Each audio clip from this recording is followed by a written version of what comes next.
D'après des recherches du journaliste et écrivain Peter Orzechowski, les services secrets russes FSB ont annoncé cette semaine qu'ils avaient trouvé, samedi dernier, des forces de l'ordre ukrainiennes et qu'ils les avaient vaincues.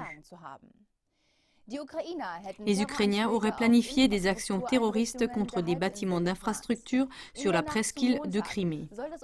Pendant la nuit du dimanche, l'armée ukrainienne aurait essayé entre autres de tirer sur la Crimée et par ce biais aurait tenté d'introduire clandestinement des groupes terroristes. Selon le ministère de la Défense russe, cette tentative a été déjouée. Sur place, on aurait trouvé des explosifs que les terroristes auraient fabriqués eux-mêmes avec une charge explosive de 40 kg de TNT, des munitions, des mines, des grenades et des armes spéciales.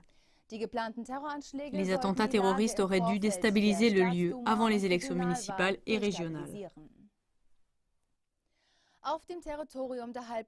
Les services secrets russes FSB racontent: sur le territoire de la Crimée, on a trouvé un réseau d'agents du service de renseignement du ministère de la Défense ukrainienne. Des citoyens russes et ukrainiens qui ont participé à des attentats terroristes ont été arrêtés. Ils ont avoué leurs fautes et donné leur version des faits. L'organisateur des attentats terroristes planifiés, le fonctionnaire du ministère de la Défense ukrainienne Evgeny Panov, qui vient de Zaporijia, a été arrêté et a reconnu son implication. Le samedi, Igor Plotnitsky, chef de la République populaire de Lugansk, a été blessé lors d'une attaque à la bombe. Igor Plotnitsky a désigné les services secrets d'Ukraine et des USA comme responsables de cet attentat.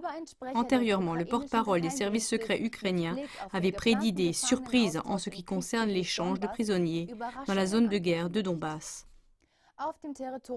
Sur le territoire de la presqu'île, on continue à chercher des terroristes.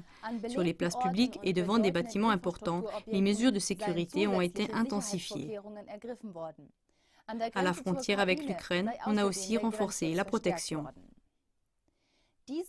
À l'opposé des recherches de l'écrivain et journaliste Peter Orzechowski, Richard Herzinger écrit le 10 août 2016 dans le journal Die Welt: « L'Occident doit enfin arrêter Poutine. Il y a longtemps déjà que des troupes russes se trouvent à la frontière ukrainienne. Poutine pourrait planifier de prendre l'Ouest par surprise. Qu'est-ce que vous dites? Qui essaye ici de prendre quoi par force? Nous rappelons nos émissions. L'extension de l'OTAN vers l'Est, stabilité ou provocation de guerre du 23 mai 2016 en allemand, et danger de guerre, l'OTAN simule un conflit avec la Russie du 7 mai 2016 dans lesquels nous montrions combien la ceinture bien armée de l'OTAN se resserre autour de la Russie. C'est ce qu'on appelle, à juste titre, la politique d'encerclement. Quel chef de famille jugerait-on si, face à des voleurs et des meurtriers qui rôdent autour de sa maison ou qui y entrent, il prenait un bâton et lâchait son chien? Probablement personne, car le droit de se défendre soi-même est un droit fondamental.